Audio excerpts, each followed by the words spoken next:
যাই হোক, শুকরিয়া জান। শাওয়াল মাসের প্রথম জুমাবারে কিয়ামতের অবস্থা সম্পর্কে কিছু কথা। কিয়ামত আছে এই কথাটা কিন্তু আমরা সকলে বিশ্বাস করেছি, বলেন কিনা? সকলে বিশ্বাস করেছে কিয়ামত আছে। আর কিয়ামত আছে, আল্লাহ তাআলার কাছে আমাদেরকে হিসাব দিতে হবে। সেই হিসাব সম্পর্কে আমরা হুঁশিয়ারি থাকি, যার কারণে আজকে নামাজ আসে, ঠিক না? আল্লাহ পাক আমাদের থেকে এই যে মূল্যবান সময়গুলো হিসাব নেবেন কিয়ামতের দিনে। এই জন্য দেখা যায় অনেকে অনেক কাজ বাজ করছেন, শরীরে ক্লান্তি আছে, শরীর অনেক ক্লান্ত হয়েছে, দুর্বল হয়েছে, কাজ আছে, এগুলো সত্ত্বেও কিন্তু নামাজে আসছেন, আসছে কিনা?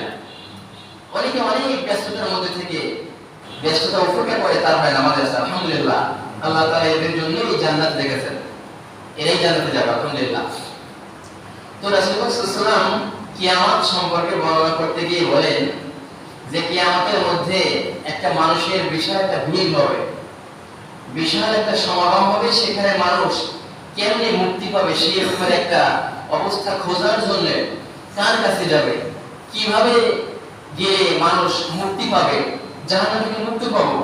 বিশাল কিয়ামতের মাঠ, একদম মাথার কিঞ্চিত পরিমাণ, কেউ কেউ বলছেন সুরমা সলায়, সুরমা দেন না চোখে, ওই যে তার ছেলে কতটুকু